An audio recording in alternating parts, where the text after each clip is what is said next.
E realmente isso está acontecendo muito rápido aqui em Brasília, porque a gente já percebe isso, né? Os estudos mostram isso. Sim, Brasília já tem um sotaque. Então, quando você pensa na primeira geração de Brasília, você ia encontrar diversas formas. Eu tô aqui há 7 meses. Cada um com as suas marcas, eles começam a se estranhar, eles começam a fazer, digamos assim, um apagamento das marcas mais evidentes.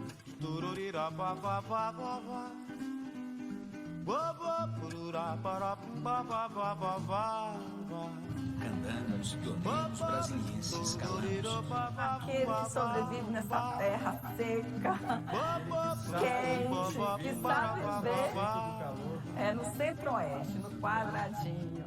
A gente pode chamar essa forma que a gente fala de falar brasiliense, ou a gente teria falares brasilienses, né? É isso que não está consolidado. Olá! Nós estamos aqui para participar da Semana Universitária da Universidade de Brasília e nós estamos participando de enquadres por meio de vídeos, de lives, porque, como nós sabemos bem, estamos num momento muito complicado, né, no Brasil e no mundo, que é a pandemia da Covid-19, em que as pessoas estão isoladas em casa, muitas estão fazendo trabalho remoto e aqui nós também estamos fazendo um trabalho remoto, fizemos uma gravação com o Newton, o professor Newton, mestre em Linguística pela Universidade de Brasília, que vai falar para nós sobre o falar brasiliense. Ele fez uma pesquisa sobre o falar brasiliense em 2018, sua conclusão de mestrado, e esse trabalho traz importantes aspectos, né, culturais, identitários e linguísticos sobre Brasília. Antes de o Newton trazer o Newton a conversa, ele assumir o quadro de conversa neste colóquio, eu quero dizer que, assim como o Newton, eu sou brasiliense. Então, esse trabalho é muito importante para nós. Por quê? Porque celebra, de certa forma, essa identidade brasiliense. O Newton é filho de mãe brasiliense. Os pais da mãe do Newton são do Nordeste, vieram para Brasília na década de 60 e Newton nasceu aqui, assim como eu. Os meus pais vieram para Brasília, o meu pai candango, né, veio trabalhar na construção de Brasília na década de 60 e, posteriormente, minha mãe veio em 1964. Aqui eles se casaram e nós nascemos no Gama, uma região administrativa que tem o maior número de brasilienses do Distrito Federal. Então, hoje, Brasília tem cerca de 3 milhões de habitantes, 33 regiões administrativas. Nós temos a questão também de falar do candango. Quem é o candango? Quem é o brasiliense? Ou se somos todos candangos e se somos todos brasilienses, né? Brasília é uma cidade sede do poder brasileiro, mas que traz muitas culturas de várias partes do Brasil, né? Aqui em Brasília nós encontramos pessoas do Centro-Oeste, do Sul, do Norte, do Nordeste e do Sudeste. Nós temos aí um celeiro cultural que é Brasília e vamos falar um pouquinho sobre essa cultura bem específica do falar brasiliense. Então, Brasília tem uma variedade linguística, Brasília tem um sotaque. Quem vai responder essas questões para nós é o professor Newton Neto, que vai se apresentar. Vou passar a palavra para ele, e aí, Newton, assuma o enquadre neste colóquio. Seja bem-vindo, quero te agradecer por ter aceitado o convite para estar conosco aqui nesse momento de colóquio, falando sobre Brasília nos 60 anos, né, de idade, na comemoração do seu aniversário de 60 anos. Ok, muito obrigado, professora. Primeiramente, queria agradecer ao convite por estar aqui participando, né, na Semana Universitária e falar aí dos 60 anos de Brasília. Eu acho que esse foi um ano muito esperado, com que a gente estava esperando muitas comunicações, muitos eventos, muitas festas, e infelizmente nesse cenário pandêmico a gente está recluso, né?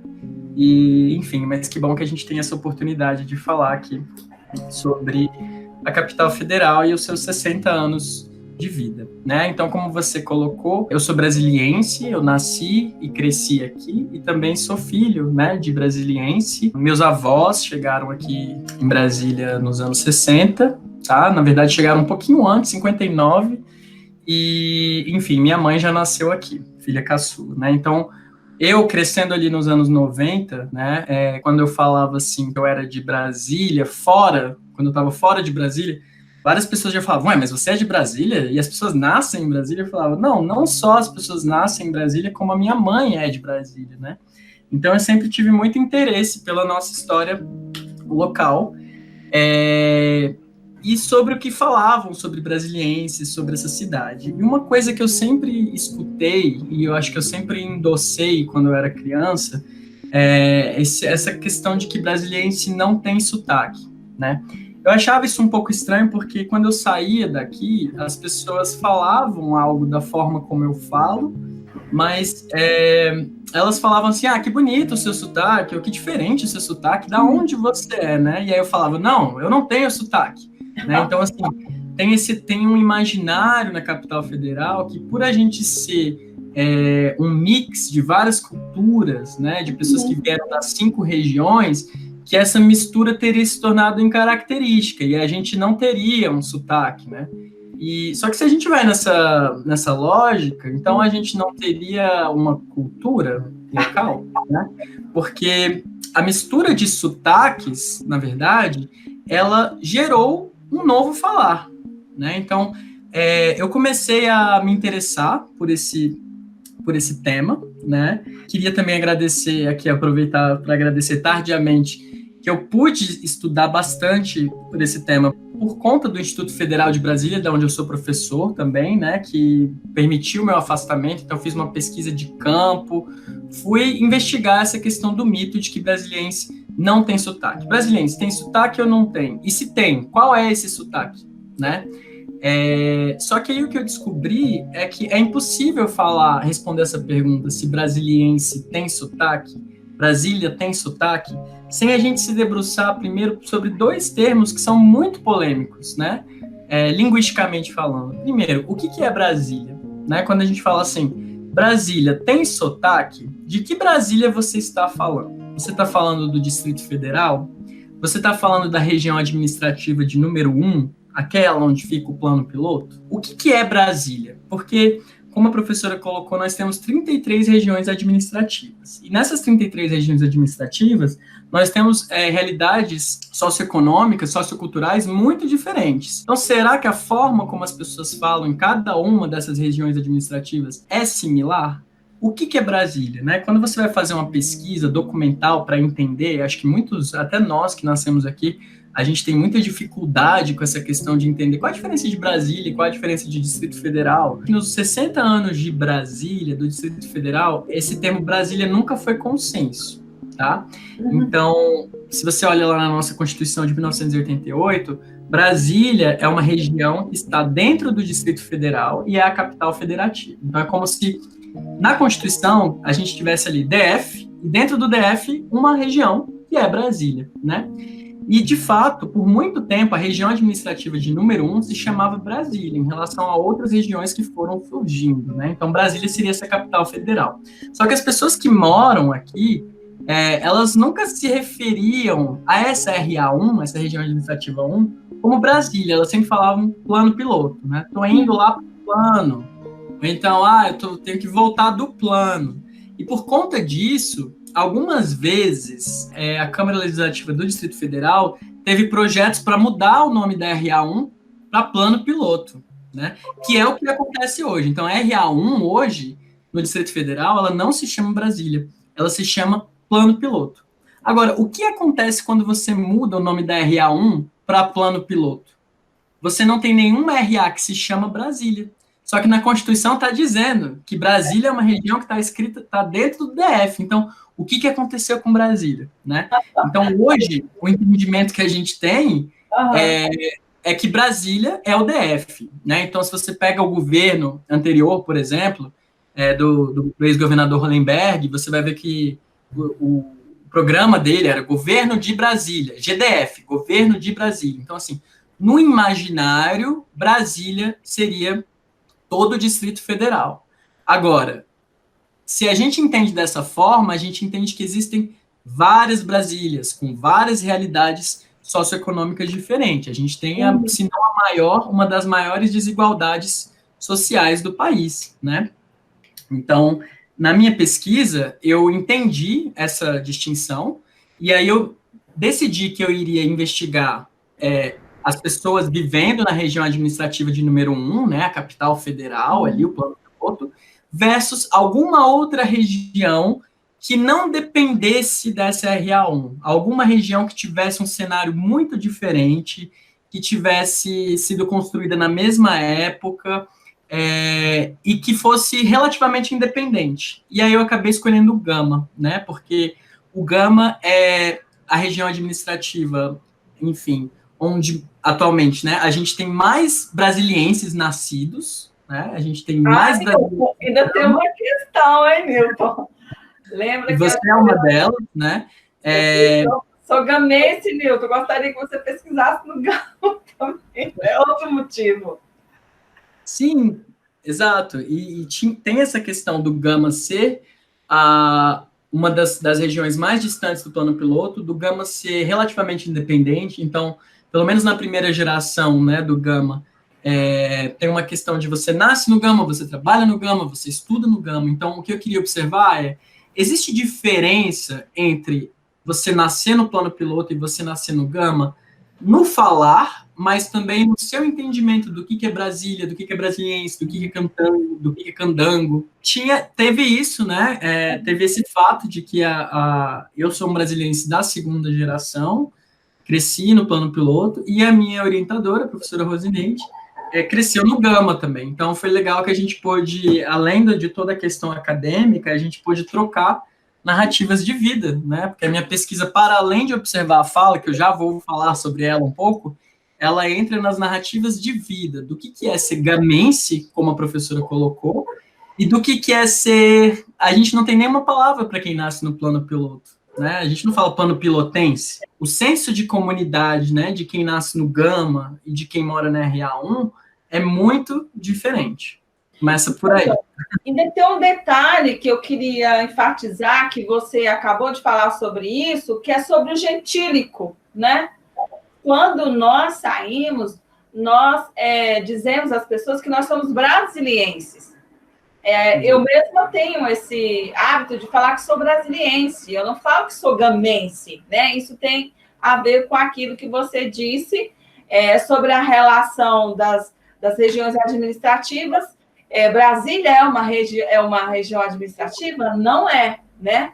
Na verdade, é o plano piloto que é a primeira região administrativa. Então, Brasília, na verdade, ela incorpora esse todo, né, do gentílico, em que as pessoas falam, somos brasilienses, né? Principalmente quando nós saímos aqui do nosso quadradinho e vamos para outros lugares e as pessoas perguntam, de onde você é? Aí você fala, eu mesma falo, sou brasiliense, né? Então, eu queria só enfatizar isso que você falou anteriormente sobre o gentílico, né? Como é que as pessoas elas gostam de ser chamadas, os que nascem aqui. Eu nasci no Gama, às vezes gosto de ser chamada de gamense, mas eu adoto o gentílico brasiliense. Exato. E você, né?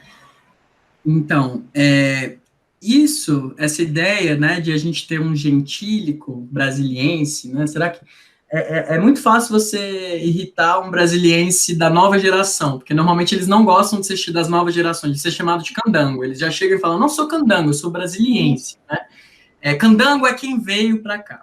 E se você vai estudar a terminologia documentalmente, você vai descobrir várias coisas, mas, na verdade, essas pesquisas que a gente faz de natureza etnográfica, a gente vai investigar como que essas pessoas se identificam, né? Como que é o imaginário delas.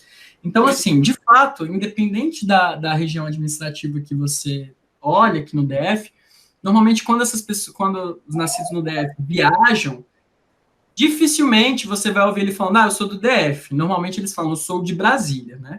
Aí chega alguém e fala, eu também sou. Da onde que você é? Nesse caso eu sou de Ceilândia. Nesse caso eu sou do Gama, né?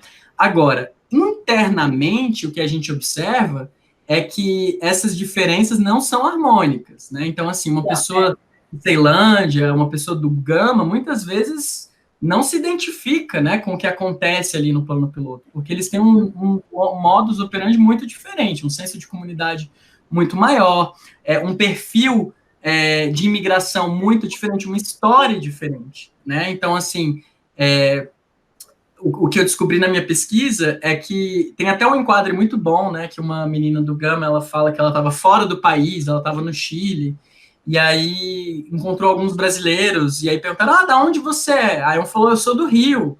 Aí ela, eu sou de Brasília, e você? Aí uma terceira menina falou, eu sou de Taguatinga. Aí a outra, nesse caso, então eu sou do Gama, né? Mas no sentido de que fora, as novas gerações enxergam para esse cenário aqui como Brasília, né? Então, costumam dizer brasiliense. E por isso, né, que eu também tinha uma coisa que me incomodava, que as pesquisas que vieram antes, né, muitas delas falavam que estavam mapeando o falar candango, né? E o título do meu trabalho é Brasília, sua gente e seus sotaques, difusão candanga e focalização brasiliense, porque eu separo dois momentos, né? Então, a gente tem um momento em que a fala e a cultura são candangas, ou seja, é aquilo que vem de fora, um monte de pessoa que está convivendo num espaço, trocando culturas, e aí começa a nascer alguma coisa. E aí a gente tem um segundo momento, que começa com a segunda geração.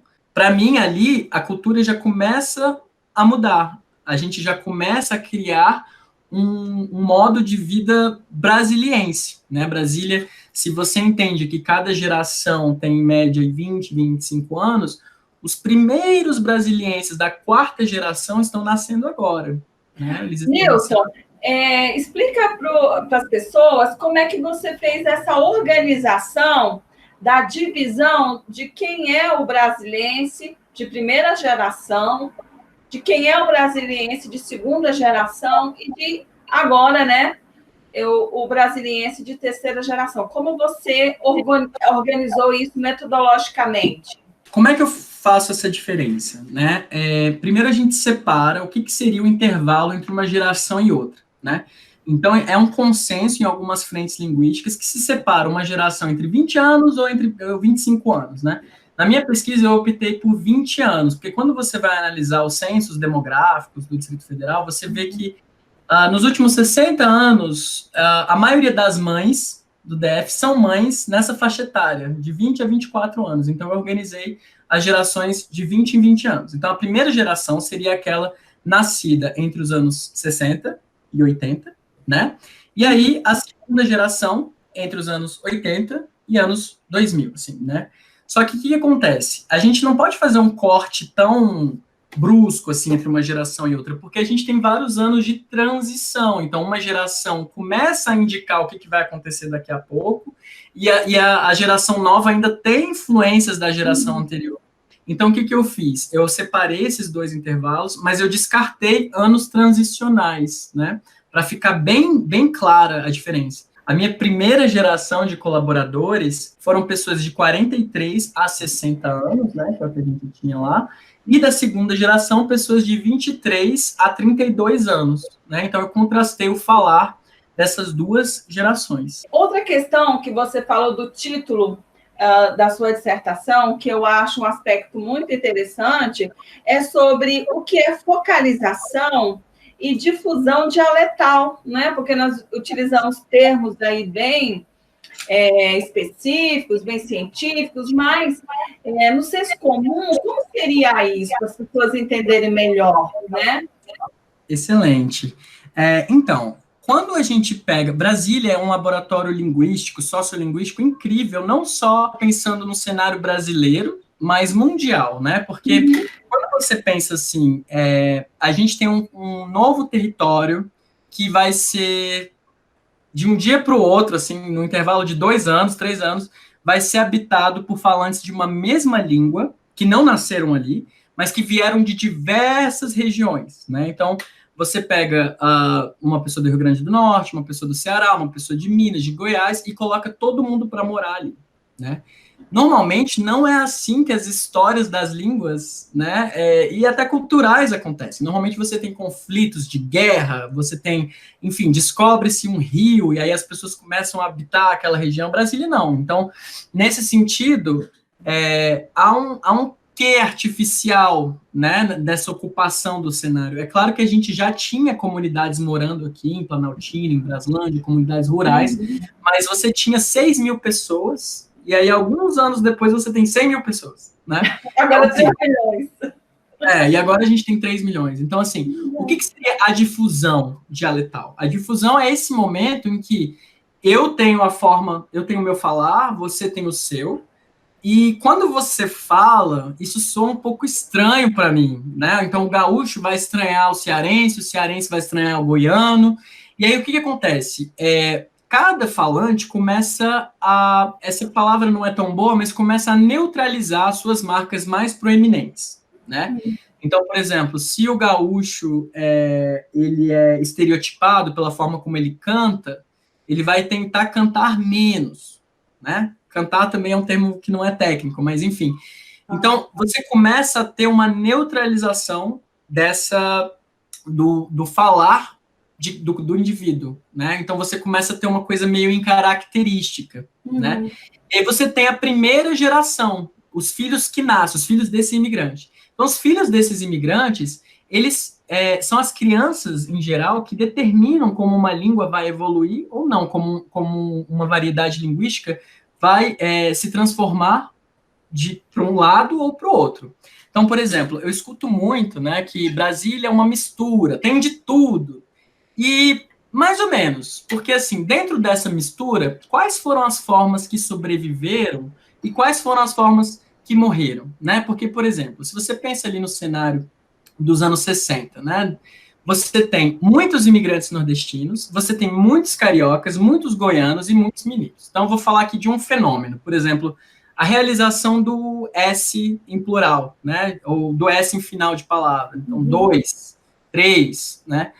Naquele cenário, essas crianças que nascem, elas têm pais que falam 2, elas têm pais que falam arroz, tem pais que falam arroz, tem pais que falam arroz, né? Então, eles estão naquele cenário ouvindo diversas formas, mas são as crianças, é a interação das crianças que determina como que uma variedade linguística se transforma. E o que a gente percebe é que, embora a gente tivesse, por exemplo, muitos imigrantes de estados do Nordeste que têm esse chiado, e muitos imigrantes cariocas, 2, né, 3, que vai falar isso, chiado morreu na fala do brasiliense, quase que por inteiro, né? Assim, a gente optou pela civilização. Então, você tem sei lá, uma criança que tem 2 pais de Alagoas, mas aí de Pernambuco, onde tem o chiado, por exemplo, mas aí essa criança não chia. Né? Então, só que o que acontece? Essa criança não chia, mas aí tem uma outra que chia. Esse é um momento de difusão, as formas estão sendo cada vez mais difusas. Quando a gente avança em uns 20 anos, né, que vem a segunda geração, essas marcas começam a ficar mais evidentes. Então, em Brasília, não há chiado nesse contexto. Em Brasília, há civilização, ou seja, a gente está focalizando. Nosso S, 2, 3... Né? Se fosse uma mistura, você ia encontrar a gente falando de tudo quanto é jeito. E o que é o sotaque, né? Respondendo aquela pergunta que eu fiz lá no início, né? Tipo assim, primeiro a gente precisa determinar o que é Brasília, depois a gente precisa entender o que é sotaque.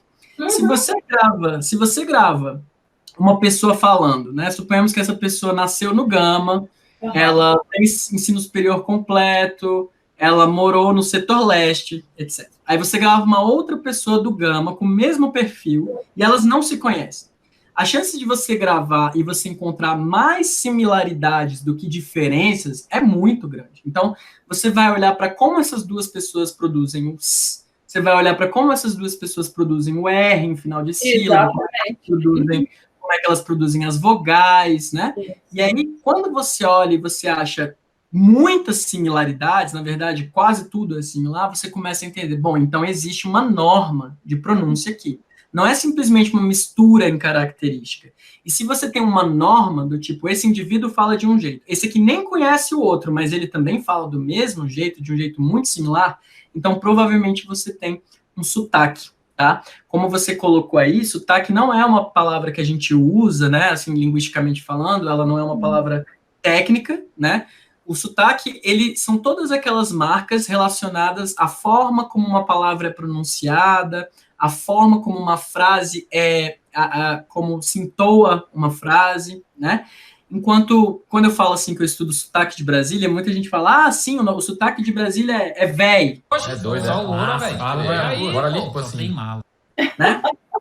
E véi é uma marca da capital federal, não exclusiva, mas a gente usa muito. Não exclusiva daqui, né? Não é exclusiva, mas ele não aponta para o nosso sotaque. Ele aponta para o nosso dialeto. O que aponta para o nosso sotaque são marcas de pronúncia. Então, algo que você consegue perceber, que eu consegui coletando dados, né, nessas duas gerações, do gama e do plano piloto, essa questão do S em final de sílaba, que vai ser sibilante, né, então, s e não sh, do R em final de sílaba, né, então, por exemplo, uma palavra como aquilo ali que tem ali atrás. Fala porta. Eu vou falar como porta. Né? Então, é um R aspirado, né, amor. E a gente pode achar, nossa, mas o meu R é muito neutro, isso é sotaque? O neutro é relativo, né? Porque se eu estou numa região que fala porta, ou porta, esse porta meu pode ser, na verdade, uma marca bastante proeminente. Então, quando você coleta essas amostras, especialmente nas gerações mais jovens, aquelas que são mais focalizadas, como eu estava falando, você vê que elas são consistentes, tá? É claro que aí você vai encontrar algumas diferenças entre gama e plano piloto, entre a geração 1 e a geração 2, né? Na geração 1 é muito mais difuso, você vai encontrar uma pessoa que fala porta, a outra que fala porta, mas você já vê que a maioria fala porta. Eu acho que, assim, sobre isso que a gente está falando, quando a gente pensa assim, Brasília tem sotaque? Tem? Então me imita aí. Você está dizendo que eu tenho sotaque? Então qual que é meu sotaque? Me imita. Qual que é o grande mito, né, assim, sobre o que é sotaque? Um dos grandes mitos que eu até me debrucei na pesquisa. As pessoas, quando elas entendem o que é sotaque, elas entendem diversas coisas, né? Muita gente pensa que sotaque é um desvio da norma, como se existisse uma norma, do tipo assim, a pronúncia certa é menino. Se você fala menino, tá errado. Então, você tem sotaque, eu não. Muita gente acha isso. Muita gente também acha que sotaque é uma coisa que o outro tem. E você eu não. Muita gente acha que sotaque é assim. Se você tem sotaque, então você consegue imitar. Então, por exemplo, eu consigo imitar um carioca, eu consigo imitar um paulistano, eu consigo imitar um cearense, mas eu não consigo imitar alguém de Brasília. Logo, eu não tenho sotaque. E aí a gente percebe que tudo isso vai por água abaixo quando a gente vê que tem várias regiões que automaticamente a gente não consegue imitar um sotaque, né? Então, você vai dizer que no Acre não tem sotaque? Você vai dizer que em Macapá não tem sotaque, por exemplo? Porque a questão é a projeção midiática que esse sotaque recebe. Então, por que é fácil imitar um sotaque carioca? Porque a gente vê nas novelas, a gente assiste noticiários, né? A mesma coisa com a variedade paulistana, com a mineira, né? Então, não é exatamente por aí que a gente se debruça. Então, para nós termos um sotaque identificável, ainda é um processo para as próximas décadas. Né? Então, não é assim, se eu consigo te imitar. Como eu falei, o sotaque é aquilo que constitui, são as formas que são consensuais entre as pessoas que estão num espaço geográfico comum ou que têm atributos comuns. Muita gente fala assim, vocês falam véi, mas lá em São Paulo também fala véi. Bom, primeiro que véi não é atributo relacionado a sotaque, como a gente estava falando. Véi é atributo relacionado ao dialeto, é o léxico, é um vocabulário que faz parte da nossa identidade, né? Mas a forma como a gente usa o véi aqui não necessariamente é a mesma forma como é usado em São Paulo, por exemplo.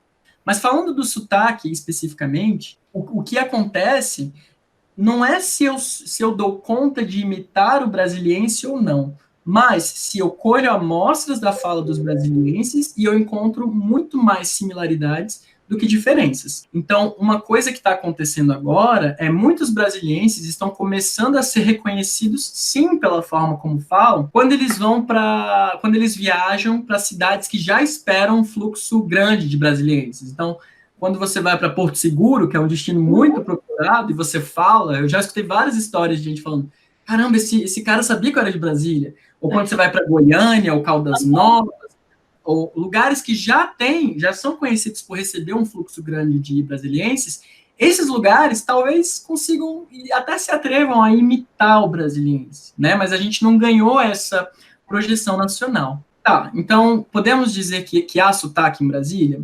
Podemos, porque se você colhe amostras, elas são similares, né? Mas que sotaque é esse? Que falar é esse? Então, uma coisa que eu já mencionei foi a questão do S, que no final de sílaba vai ser s e não sh.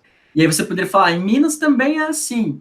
Exato. O sotaque, ele não quer dizer que é um atributo exclusivo daquela região.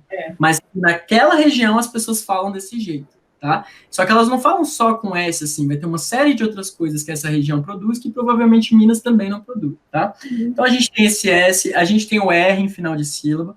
E uma das coisas que mais marca são as vogais, né? A gente chama de vogais pretônicas. São vogais que você tem uma palavra e elas acontecem antes de uma sílaba tônica. Por exemplo, você tem a palavra delícia.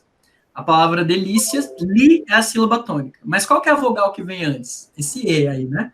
Então, você tem pessoas que falam delícia e você tem pessoas que falam delícia, ou delícia. Delícia, né? A gente fala delícia também. Exato, exato. E, na verdade, a gente já está pressupondo que a pessoa vai falar de, né? E pode ser que você que a pessoa fale dia, né? Em vez de di. Delícia. Então, no Brasil, uma das formas é essa, então a gente vai usar de antes de ir, então dia, ti antes de ir, tia, né? E as nossas vogais, em geral, elas são fechadas. Então, a gente fala delícia, fortaleza, né? Só que o que eu observei no meu estudo é que isso, quando você vai olhar a primeira geração, isso varia muito. Tem muitos brasilienses, especialmente de regiões administrativas mais afastadas, que ainda fazem o abaixamento dessa vogal. Então, eles falam delícia, eles falam fortaleza. E ainda é possível encontrar isso na fala de novas gerações. Isso é pontual, mas isso ainda acontece. Tá? Mas, por exemplo, não acontece, por exemplo, no plano piloto. Pelo menos não dentro dos dados que eu consegui coletar ali. Sobre isso que você está falando, dessa miscelânea que é Brasília, nós podemos observar, como sociolinguistas, que há uma migração muito grande para Brasília. Então, as pessoas vão vindo de outros estados, elas vão constituindo família aqui, vão casando com brasilienses. O que vai acontecendo também? A formação, né, dessa variedade linguística, desse sotaque, é um contato contínuo, né, entre variedades linguísticas, entre línguas. Então, o Distrito Federal tem essa especificidade também da migração, que é muito forte, né?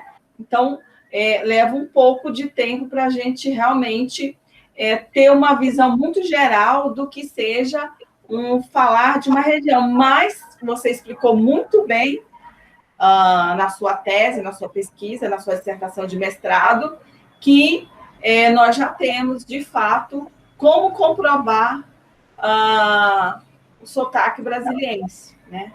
Com as datas do falar, né? Nós chamamos de níveis de variação fonético-fonológico, aí dentro de um escopo mais científico, né?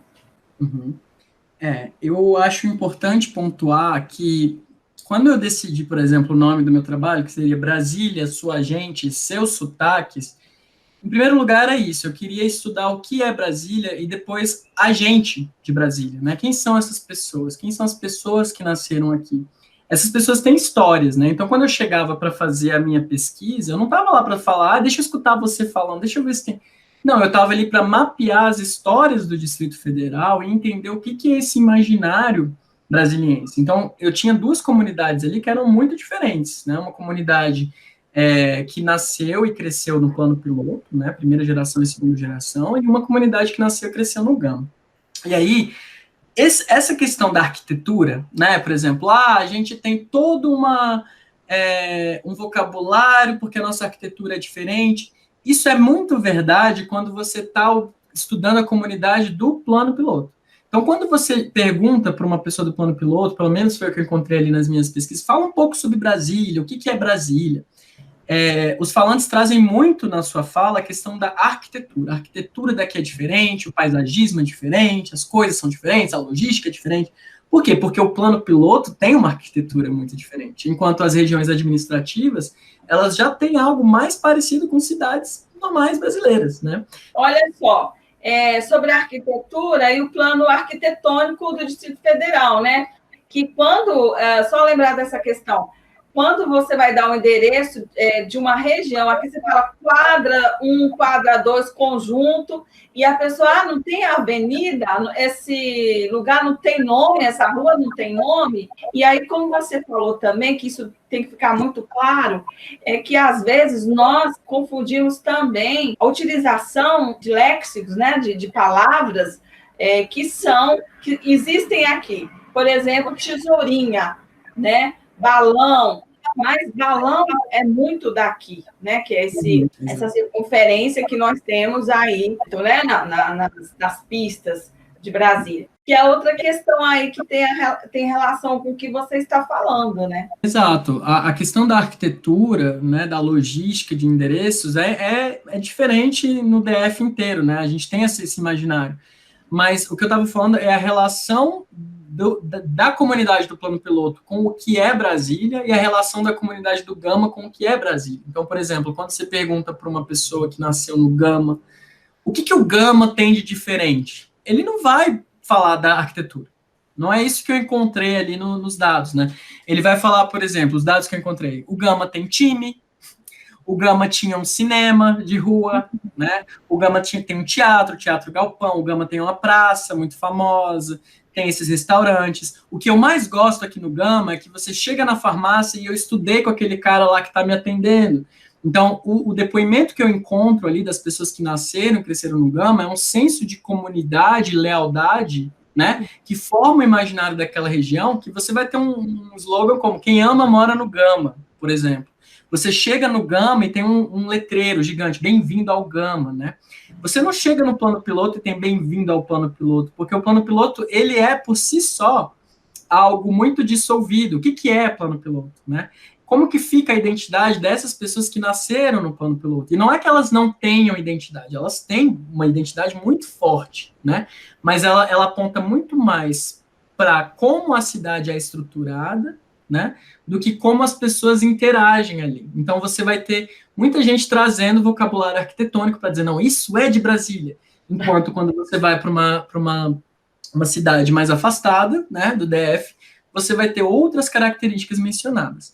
Algo que eu acho muito legal comentar, a gente sempre fala sobre isso, é que entrevistando algumas pessoas do plano, né, eu perguntava às vezes, e aí, mas você é brasiliense ou você é candango, né? E aí eu tive esse dado que foi muito bom, que um dos meninos falou assim, eu não sou candango, eu sou calango, né? Aquele que sobrevive nessa terra seca, quente, que sabe viver no centro-oeste, no quadradinho. Foi um dado excelente, porque calango é uma palavra que surgiu, né, a partir de um bloco de carnaval, né? E aí a gente tem estudo, calango, tatu, a gente tem essa palavra calango, ela está permeando aqui como pessoas que torram no sol, que aguentam a seca, né? A poeira. E é claro que assim, ele falou isso a partir de uma brincadeira, né?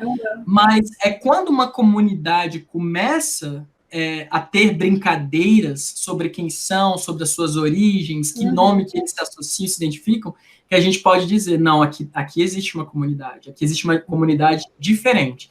E, por isso, Brasília, sua gente. Quem são essas pessoas? E já que eles são uma comunidade, provavelmente eles são uma comunidade de fala. Então, provavelmente, quando você escuta eles falando e você faz toda a transcrição fonético-fonológica e você conta os dados, toda aquela parte técnica, você vai descobrir, não, essas pessoas têm mais em comum do que só o imaginário. A fala delas é comum, né? Então, por isso, se eu fosse dar uma resposta simples e fácil, sim, Brasília tem sotaque, a gente precisa abraçar essa resposta. Muitos dos dados, eu fiz uma pesquisa também pelo Facebook, né, uma netnografia, como a gente estava falando. Eu queria falar sobre isso. Pode falar. Eu ia pedir para você falar sobre a netnografia que você fez sobre o falar brasiliense, porque o falar brasiliense traz muitas discussões. E aí eu me lembro que aquele piloto que você fez, netnográfico, né, na internet, netnografia é uma pesquisa feita na internet. O Newton, ele preparou um piloto para saber o que as pessoas falam ou falavam sobre Brasília. E aí ele trouxe uma surpresa para nós. Eu mesma, como orientadora da pesquisa, fiquei muito surpresa com essa pesquisa que ele fez na internet, que ele vai falar um pouco dela para nós. O mais interessante de quando você resolve fazer uma pesquisa etnográfica é que muitas vezes você não precisa ir atrás do dado, ele pula na sua frente, assim, né?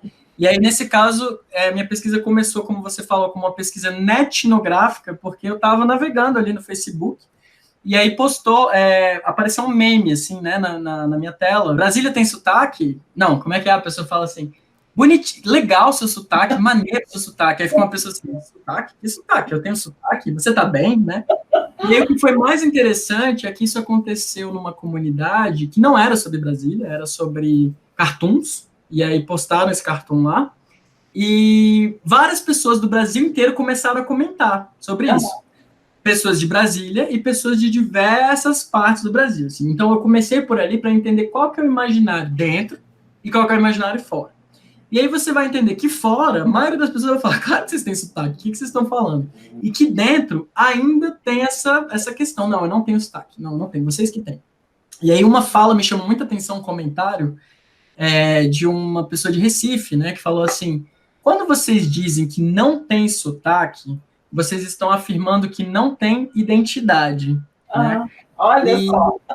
E para mim foi um dado muito forte, né? Porque o brasiliense, em geral, ele se identifica com essa coisa neutra, né? Tipo, somos meio neutro, assim, a gente tem todas as comidas, todas as músicas, todas as...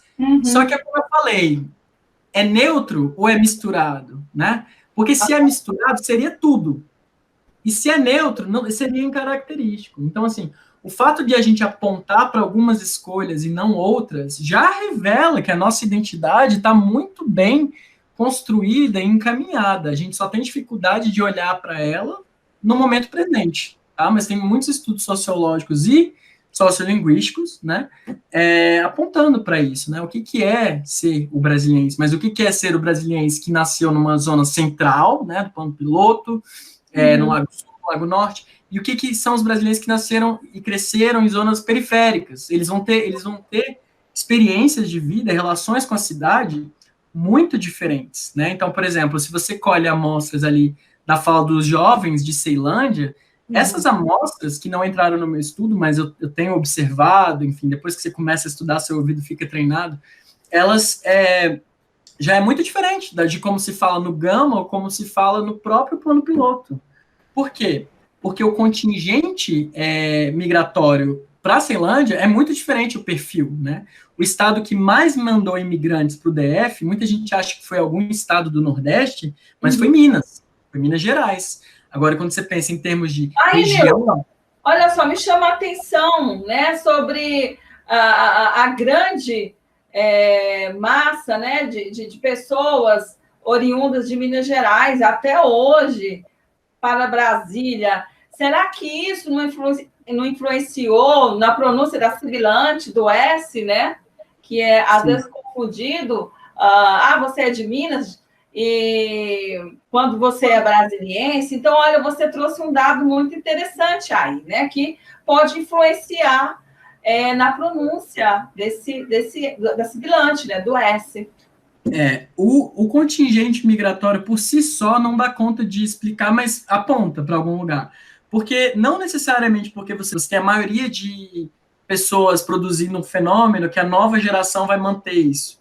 Por quê? Porque quando você quando você faz no imaginário brasileiro, uma variedade causa um tipo de reação e outra causa um tipo de reação. Então, o chiado na fala do brasiliense, o que acontece? Ao que ele era associado? Ele era associado aos operários que vieram do Nordeste ou aos cariocas, né? Então, ele foi muito estigmatizado, né? Então, por ele ser estigmatizado, possivelmente ele foi apagado. E não só porque talvez tivesse mais mineiros, porque isso vai variar de região administrativa para região administrativa. Em algumas você tinha mais nordestino, em algumas, como o Cruzeiro, você tinha mais cariocas, né? Então, por exemplo, no Cruzeiro hoje, muita gente fala que o Cruzeiro tem uma entonação carioca diferente, mas quando você coleta amostras, os falantes ali não estão chiando, entende? É verdade, eu percebo muito isso. Então, só para finalizar o que eu tinha falado sobre Ceilândia, você vai encontrar na fala das novas gerações, por exemplo, vogais abertas às vezes, né? Às vezes você vai encontrar delícia, né? Você vai encontrar fortaleza, uma vogal um pouquinho mais aberta, o que eu acho muito interessante, né? Que o fenômeno continua sobrevivendo. Isso demonstra que existe um senso de lealdade linguística, de comunidade, que prevalece, né? Enquanto outras regiões, como no Plano, enfim, como, sei lá, no Sudoeste, o brasiliense, ele transita mais entre regiões administrativas, então essa região dele fica mais, como a professora Estela Mares fala, né, ele vive numa tessitura larga, né, uma rede de tessitura larga, ele transita para lá e para cá, enquanto pessoas que estão lá numa comunidade menor, não que Ceilândia seja pequena, tessitura mais estreita, né? Isso, é uma tessitura mais estreita, né? Ele conhece as pessoas da sua comunidade, né? Ele estuda e trabalha na mesma comunidade, então a chance de ele ser, o que a gente fala, de ele ser leal às formas linguísticas, de ele manter o seu repertório é maior. Nilton, olha, eu acho que você trouxe contribuições maravilhosas para esse nosso colóquio, informando, né, para as pessoas do Distrito Federal, de Brasília, de outras regiões do Brasil, que vão assistir a esse vídeo, né, o que é a cultura brasiliense, o que é o falar brasiliense, o que é essa miscelânea cultural brasiliense, né? Foi muito bom estar esse momento aqui com você, nesse enquadre, né, da Semana Universitária da Universidade de Brasília.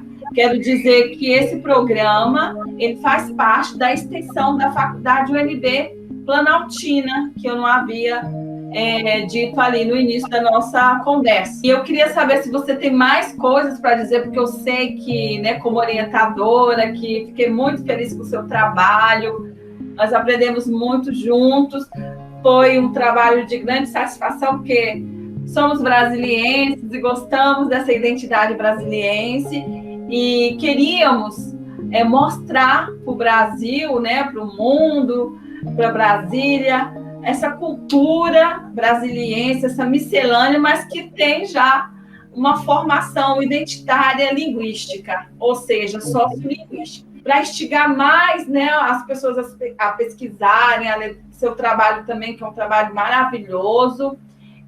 Eu queria que você, nesse finalzinho do nosso colóquio, falasse de outra questão que você achou muito interessante na sua pesquisa. Bom, então, assim, só para... já que a gente está finalizando, só para dizer que esse trabalho, felizmente, ele teve uma grande repercussão, né? Então, a gente deu entrevistas na mídia. Então, se você digitar ali no Google Brasília e sotaque, você vai encontrar diversos artigos, entrevistas que eu dei, ou que a professora Rosilene deu, ou que nós dois participamos, né? Então, tem muita reportagem para ler. Hoje, a gente estava fazendo uma conversa inicial, né? Sobre o que é Brasília, o que é sotaque, quais marcas seriam essas, né? Mas é claro, você pode, se você estiver curioso, você pode ler o meu trabalho, né? Tá no repositório da UNB, é só digitar aí Brasília, sua gente, seu sotaque, já vai aparecer o trabalho. A gente está escrevendo um livro, né? Então essa dissertação vai virar um livro, até o ano que vem, tomara que fique pronto. E eu queria dizer isso, assim, eu gosto muito dessa fala, né? Se vocês não têm sotaque, vocês não têm identidade. E hoje em dia eu abraço muito a minha identidade pela forma como eu vivo aqui, pela forma como eu entendo o mundo a partir do fato de que eu nasci aqui e pela forma como eu falo, né? Teve uma vez que eu fui apresentar num congresso lá na UFBA sobre o sotaque de Brasília. Aí eu cheguei e falei assim: oi, gente, hoje eu vou falar sobre o mito de que brasiliense não tem sotaque.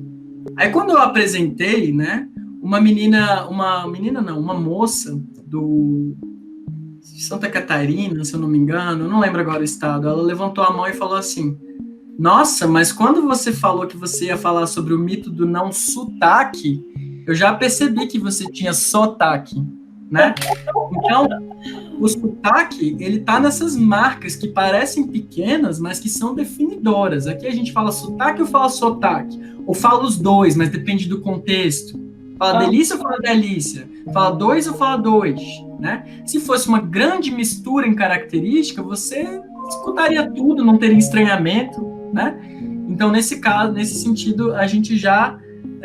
ali ela já me pegou, assim, tá vendo? Ó, você já tem sotaque. Então, nesse sentido, eu encorajo nós, brasilienses, a assumirmos essas diversas identidades, seja de calango, seja de brasiliense, seja de gamense, né? Enfim, é isso. Queria muito agradecer a participação aqui na Semana Universitária. Eu agradeço, Nilton, sua presença aqui. E como brasiliense, pesquisadora da área de sociolinguística, espero que você continue pesquisando sobre o falar brasiliense, né? Quero agradecer aqui o suporte técnico do Bruno e do Luiz, que estiveram conosco, né, na organização, na produção deste vídeo, e a UNB Planaltina, no nome da coordenadora da área de extensão, a professora Carolina, o diretor, o professor Marcelo Bezerril, agradecer a reitora, a professora Márcia Abraão, né, por essa oportunidade dessa semana universitária, nesses tempos de pandemia, ser por meio remoto, né?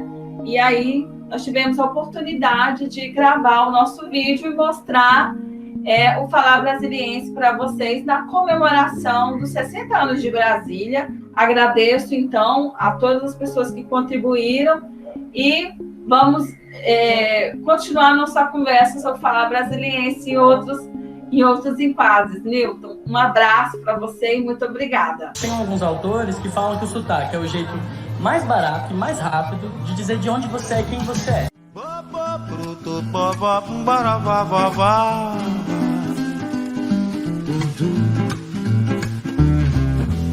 Quase que ando sozinho por todos os bares, frequento lugares, namoro suas filhas.